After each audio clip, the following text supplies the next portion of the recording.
Հայաստանի ժողովուրդը ուզում է շարունակել Ղարաբաղյան շարժումը, թե չի ուզում շարունակել, այսինքն մենք պետք է շարունակենք Ղարաբաղյան շարժումը, թե պիտի չշարունակենք Ղարաբաղյան շարժումը, ես ազնիվ գտնված չեմ լինի, եթե շատ ուղիղ այս ամբիոնից իմ կարծիքը չասեմ, այն արձանագրումներից հետո, որոնք նախկինում արել եմ հենց այս ամբիոնից կառավարության զեկույցների քննարկման ժամանակ, ասելով, թե ինչ դերակատարում է, ինչպես է օգտագործվել Ղարաբաղյան շարժումը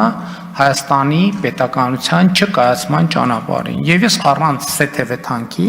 ուզում եմ հստակ եւ աներկբա ասել, որ ես կարծում եմ, որ մենք Ղարաբաղյան շարժումը չպետք է շարունակենք։ Եվ ուզում եմ ասել, որ այն խաղաղությունը, որի ճանապարհով մենք գնում ենք, գերիների հարցի լուծման ամենաէֆեկտիվ ճանապարհն է։ Պարզապես ավելի էֆեկտիվ ճանապարհ գոյություն չունի, եւ մեր ընկալումը համապարփակ է եւ ամբողջական։ Շնորհակալ